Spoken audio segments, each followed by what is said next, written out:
So we are going to do chapter 11, the human eye and the colorful world. So before doing that, let us do a small revision of the lens which we have studied in chapter 10. So we have two types of lens called as convex lens and concave lens. Convex lens looks something like this and concave lens looks something like this. What was the function of the lens? The function of the lens was to refract a light, that means to bend a light. So let us look at convex. We had two diagrams, we had 6 diagrams. Out of the 6, let us look at 2 of those. The one when the object is placed beyond C, and the next one let us see when the object is placed between F1 and to F1. So let me draw the line. This is the point O, this is the point O, this is, let us say, F2 to F2, this is F1, this is to F1, sorry, F2 to F2, this is F1, this is to F1, this is F1 here, and this is to F1 here. So when I will draw the lens, I will put the compass at 2F1 this side and 2F2 this side, and I will draw the lens here, and I will draw the lens here. Now these two lenses are the same lens. How do you know that they are the same lens? Because they have the same focal length. What was the meaning of focal length? The distance between the optical center and the focus. This distance and this distance, if they are same, then we said that the lens is same. So for this, let me place the object beyond C. You draw a parallel ray, it will go through F2. You draw a straight line through O, it will go without any refraction, and the crossing will happen somewhere here. Next, if I place the object between 2F1 and F1, I draw a parallel ray, it will go through F2. When drawing this, you should probably use a scale so that you will get the correct diagram. So here we'll see the object is formed, image is formed somewhere here, because I'm not using any kind of scale or ruler, so little bit defective, so whatever. So here we see when we place the object beyond C, means far away from, this is called twice of F1, beyond twice F1 on the other side of 2F1, the object is formed between F2 and 2F2. When I place the object between F1 and 2F1, the image is formed beyond 2F2. That means what we can see here is this distance is far away, the value of U or the object distance is far away. Here the value of U is smaller. Here we can see the value of V or the image is nearby. Here we can see the value of V or the image is far away. So what we see is when the object is placed nearby, image goes far away. When the object is placed far away like this, then the image will form nearby, just like this. So looking at this idea, we can talk about our eye, human eye.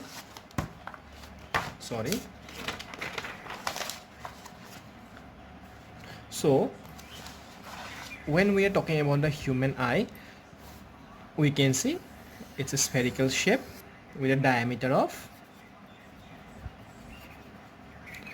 2.3 centimeter. Diameter means through the middle point or the center point, if you draw a straight line, then we call it the diameter. Here diameter of the human eye is 2.3 centimeter.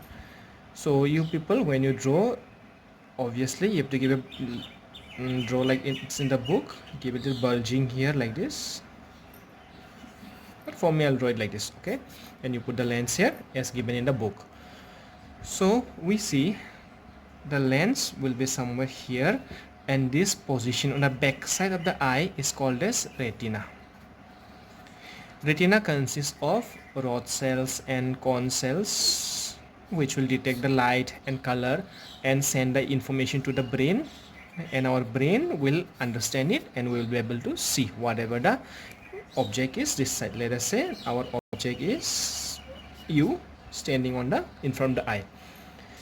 So we can see this lens and this lens are similar. These lenses are similar. That means both of them are convex lens. So we already know in case of a convex lens, the light will bend and join at a certain point, or they will cross at a certain point. That crossing point is what we call as a focus. Any parallel ray in case of a convex lens will bend and go through the focus, and they will cross exactly the focus if both of them are parallel. Here we consider both of them are parallel, so they will cross. So this is the focal length of this lens. However, we have already shown that when the object is near, crossing happens far. When the object is far, crossing happens nearby. That means if this fellow is standing somewhere nearby, then the crossing will go far away, backside. When this fellow is standing far away, the crossing will happen somewhere nearby the lens. That means inside the eye. So in this case, what we see is we want the crossing to fall in the retina every time, no matter whether you are standing nearby or you are standing far away. But if the lens remains the same all the time, if the person comes or you come nearby the eye, your image or the crossing will form behind the retina. When you move far away from the lens or from the eye, your image or crossing will happen in front of the retina. So that is a problem. So for that problem, what we have is we have a special muscles here called as a ciliary muscles. What they can do is they can change the lens inside. How? They will push it and they will make the lens more fat. They'll pull it and make the lens thin. We already know fat lens means f is nearby. Thin lens means the f is far away. That means smaller f means more powerful, because P equals to 1 by f. Already chapter 10. More f or bigger f means less powerful. So what we see is if the person is nearby, the crossing was happening on the other side. So I want the crossing to come nearby. To bring it nearby, I want the f to be smaller. That means the ciliary muscles will push the lens and make it fat and make the focal length shorter. As a result, the crossing will happen again at the retina. Now let's say you moved far away. When you move far away, now the crossing, because the object has gone far away, the crossing will happen nearby the lens, maybe somewhere here. Now I want this crossing to happen exactly at the retina again. That time what will the ciliary muscles do? They'll pull the lens in the opposite side and they'll make the lens flat. Flat lens means bigger f, or the f is more far away, so the f will go from here to somewhere here. And if the focal length falls exactly again in the retina, then again we will be able to see the object very clearly.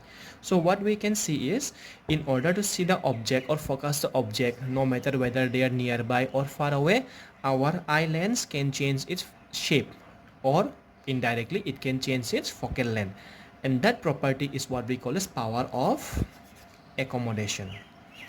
It's given in the notes, you can study it. What it's given is the ability of the lens to change its focal length is what we call power of accommodation. So don't get confused with power of a lens. Power of lens was how much the lens can bend it. Can it bend it very much, or can it bend it only a little bit? That was power of the lens, the ability of the lens to bend a parallel beam of light. Here in power of accommodation, it is the ability to change the focal length. So don't get confused here. Power of accommodation is the ability to change the focal length. Power of a lens is the ability to bend a parallel beam of light. So in this case, one small point is there. Just in front of the lens, we'll find a small opening which we call as the pupil. So when we draw the eye, generally you'll draw a white part here. The colorful part will be here, maybe brown, some of them blue, some green, mostly brown, and a small hole here, dark color. If you see it closely, you'll see very dark. That is what we call as the pupil. So what happened? Light enters the eye through the pupil. So this white part, all these are opaque. Opaque means they do not allow the light to enter. That means any light coming will not enter inside. Only the light coming through the pupil will enter inside the eye. After entering, they will touch the lens, refract there, and then will fall in the retina. Whenever it falls in the retina, we'll see the object. If it is forming behind the retina, then the lens will adjust accordingly because of power of accommodation, and the image will form at the retina. So this pupil, it's a small opening of the eye through which the light will enter. So this pupil also can sometimes become bigger in size, sometimes smaller in size. If you're going in a dark room where there is very less amount of light, we may not see clearly because less light is touching the retina. So that time what we do, the pupil will become bigger automatically so that more light can enter inside so that we can see more clearly.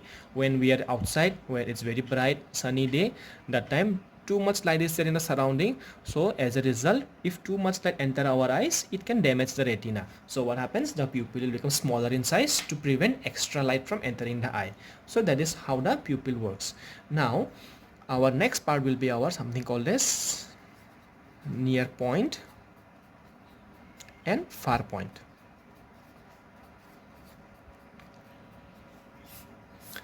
So when I say near point and far point, what we will understand is how far away or how nearby we can see something very clearly.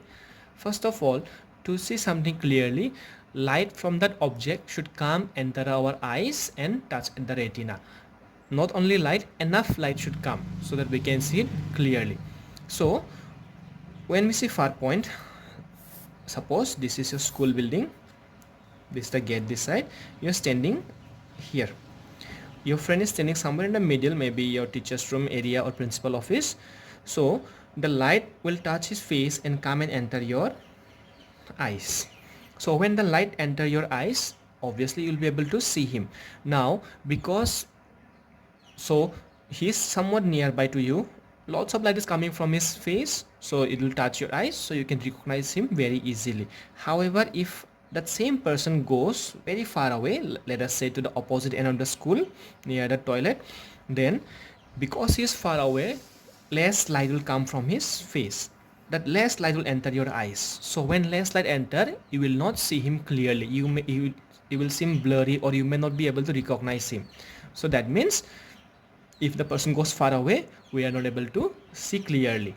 So far point was how far away can you see very clearly. Here in the book it's given infinity. Infinity given by this symbol means uncountable, very far away. So what we see here is that person just went little far away, like that school distance, and we were not able to see clearly. We can easily count the distance, it's definitely not infinity. Then what is happening here? Actually thing is, he is far away, so less light is coming. If I make a big picture of him, maybe a poster of him, and put his face there, he's very far away still. Now his face is very big in the poster. Now lots of light will come from that face or the poster, you will see clearly. So point is, if enough light can come and touch our eyes, no matter how far the object is, we will see it clearly. Let's take the moon for the example. The moon is very big. It's very far away. Because it is very big, lots of light is coming from the moon and entering our eyes. As a result, we can see the moon very clearly without any problem. Same goes for the stars. The stars are much far away because they're much bigger. Their light will come and touch our eyes, and when they touch our eyes, we will see the stars very clearly. So we consider the farthest point to be infinity, provided the object is giving enough light for our eyes to detect. Next, when we talk about near point, it's the nearest point where we can see clearly. So let me write here A. I'm writing in bold so that I'm writing very big and bold so that lots of light can come from the A and enter our eyes. So you can try this. what you do is you take your face and go nearer and nearer to A and try to read it. What we see is, or what is given here is, if you go nearer than 25 centimeter, more closer than 25 centimeter, you will not be able to see it clearly. I'm saying clearly. Suppose it's your book is there, you're trying to study it, and when you study, you study at a distance of somewhat 30 centimeter to 40 centimeter distance. That's a distance which you study normally. Now what you do, you bring your head very close to the book and try to read it. Can you read it? Yes, maybe, but everything will look blurry. So near point is not about looking or seeing. What it is about is seeing or looking clearly. So anybody with a healthy eye, normal person, if you look near, more close than 25 centimeter, you will not be able to see clearly. You have to focus on it or your eyes will be strained out. You'll feel pain in the eye if you do too much from so close. That's why they say when we see TV, when you watch mobile, don't watch from nearby, make some distance. This is the reason, because if you're looking something from very close by, your eye is not designed for that purpose. As a result, it will be strained out. So that is the near point and that is the far point. So here don't get confused by this 25 centimeter and 2.3 centimeter. 2.3 centimeter was the diameter of the human eye. 25 centimeter is the near point of the human eye. Here whatever we're talking about human eye. Other animals or other insects will have some different type of values, maybe some 25 centimeter, some 30 centimeter, some maybe 15 centimeter. Diameter will be maybe 2 centimeter, 1 centimeter. So depending on different animals will have different kinds of value. So this 25 centimeter and 2.2 centimeter are purely for our human beings or our human eye. So next we're going to talk about defects of vision and the correction, or what are the defects that the human eye can face and how can we correct them. So our first defect will be myopia, next will be hypermetropia, and the last will be presbyopia, which I have not written here. So when we talk about myopia, it is called as nearsightedness. So before going into details, let us try to understand the meaning of sightedness, or what does it mean in this respect. Sightedness means which you can see. Okay, so here myopia is said that nearsightedness, meaning what? He will be able to see nearby, because sightedness means can see. Now question is, we are not talking again about whether you can see or cannot see. We are talking about can see clearly.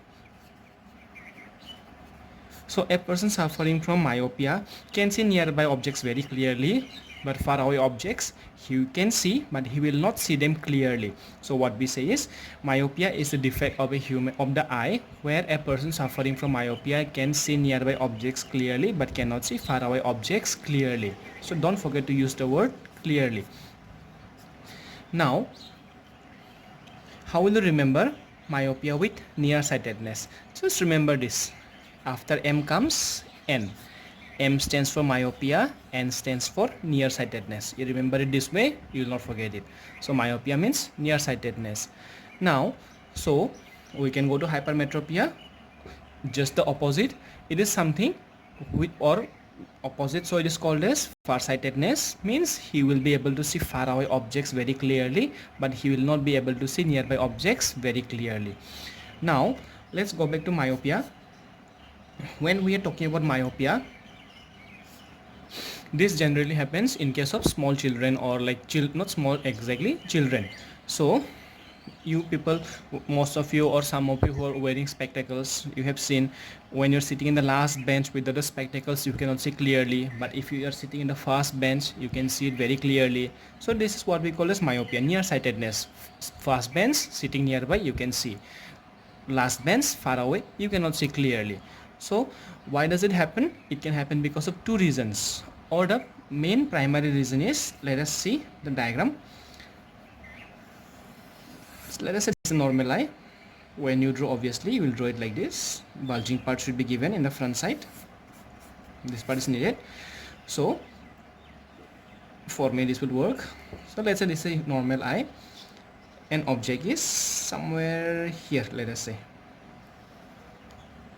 Then Obviously it's nearby, he will see it very clearly. Seeing very clearly meaning the image is forming at the retina. Now let me take the object far away. We already know far away objects can be given by parallel lines, so I'm drawing parallel here. So in the earlier part we already learned, if the object is nearby then image forms far away. If the object is far away, image forms nearby. So this is the object, this is the image. Now object is nearby, crossing is happening here. Let us consider this to be far. When the object goes far away, object goes far away, image will come nearby. That means it will come near the lens. So crossing will happen somewhere here. I hope you understood this part. Nearby object, crossing is far away from the lens. Object went far away, crossing is happening nearby the lens. So we can see here this defect mostly arises when the crossing or the image is formed in front of the retina. Two causes can be: one, this lens, your eye lens, become too much curved. Curved means it became too much fat like this. Too fat meaning what? F is nearby. I already told you slim means what? F is far away. Nearby F means what? Crossing will happen nearby. That means image will form nearby or in front of the retina. In this case you will not be able to see it clearly, or because of some problem your lens is normal but your eye was supposed to be like this, it became elongated, long like this. It was supposed to cross here, the lens is designed to cross here, so crossing will still happen at this point, but your eyeball became too long. As a result its retina went behind, so the crossing happens in front. Now how to correct it? Because it's forming in front, I want to spread the light little bit outwards so that they'll join back exactly at the retina. I hope you understood it. Because the crossing is happening nearby, two lines, if they cross somewhere at this point, I want them to go more far away, I should make them go little far away from each other. How to make them go far away from each other? Obviously by this lens. What this lens is this? Concave lens. So how will this work? This is the lens, light coming parallel will go little away and focus directly at the retina. So that means nearby objects no problem, you can focus, but far away objects you will not able to focus it. But because you're using a concave lens or a spectacles or a glasses which have a concave lens, it will focus exactly at the retina. Now how much powerful lens you will wear or how much powerful spectacle you will wear will depend on how much defective or how much defect was present in your eye. So depending on that you will wear different types. So we say, how can myopia be corrected? Myopia can be corrected by using a concave lens of suitable power. So don't forget the word suitable power. Similarly, when we talk about hypermetropia, meaning what was it? Opposite of nearsightedness, meaning far-sightedness. Meaning you can see far away objects clearly, but nearby objects you cannot see clearly. So in this case, let me draw the eye again. Three eyes. Let's say object is far away, so in the book it's given far away dot, or let me draw parallel also, doesn't matter, you can start from here, no problem. So far he can see normally, meaning the crossing will happen exactly at the retina. Now we already know far object, near image, near object, far image. That means if I place the object nearby, so that means if you're doing or the one given in the book, you can see it's given something like this. Point is given, this is the eye, it's given like this, and the next image you can see this is far away, it starts from here. So similarly, or you can draw parallel ray also for far away, no problem. here what will happen, because the object was far away, it came nearby, crossing will go far away. So crossing will go backside or behind the retina. This is a retina. So in this case, again same, because the crossing is not happening at the retina, we will not see them clearly. So I want this ray to cross here. So what will I do? I will bend them more. So how will you bend them more? By using this lens. What lens is this? Convex lens. So here this was the defective, so it will bend little bit here, further it will be bent and fall exactly at the retina. That time you will be able to see the object very clearly. So how can you also, first of all, why does hypermetropia or farsightedness occur? First reason is maybe because this was your eyeball, but for some reason your eyeball, or maybe some genetic defect or what, your eyeball is too small, something like this, then retina is falling here, so image is falling behind. Or second reason is your lens has become too weak, it is not able to focus it here, it should be this much big, but because your ciliary muscles are weak, it's something like this, more far away. F is far away, it's more fat, so F was nearby. So two reasons: one, either the eyeball is too small, or second, the lens has become too weak. How can you correct it? By using this lens. This is a convex lens of suitable power. So don't forget the word again, suitable power. So I hope you understood this part. So the next defect that comes is presbyopia. So presbyopia happens during old age. Reason is, what happens, to see nearby objects, our eyes or our lens has to change the focal length, and that process was called as power of accommodation. The power of accommodation was controlled by the ciliary muscles or the muscles present in the side of the lens. Now when you grow old, these ciliary muscles, they become weak. As a result, it will not be able to push the lens that much.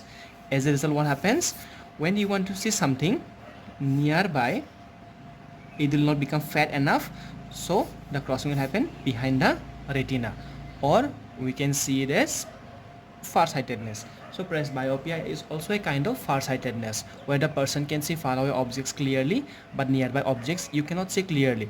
Because you cannot see clearly, reason is your lens is not able to focus it. Why is it not able to focus it? Because the ciliary muscles are weak, or they are not able to become big enough to focus it, the nearby objects nearby. So we have seen all people like your maybe 40s or age 40, age 50, when they see mobile without spectacle, they will see from far away. Reason is, the far away the object is, any person suffering from presbyopia can see the far objects clearly, but he cannot see nearby clearly. That's why whenever he reads newspaper or checks his mobile, you will see they'll make the eyes very small and look from very far away. However, when you look from far away, they are more far away means what? They will be very small, so it will be more difficult to look. So what is it? He can see nearby clearly, cannot see nearby clearly. In order to see nearby, you have to take the object far away. But if the object goes far away, it becomes too small, it becomes very difficult to read. So for that reason, presbyopia is corrected by using both the lens, so that he can see nearby objects also clearly, and when you place a little far away object far away, still he can see it clearly. So we say we are using a bifocal lens. Bifocal means those spectacles which have both the concave and convex part. You might have seen this kind of spectacles or this kind of spectacles. So this part is a convex, or which will help them to see nearby. This part is a concave, which will help them to see far away. So this is what we call presbyopia. So I hope you all understood this much.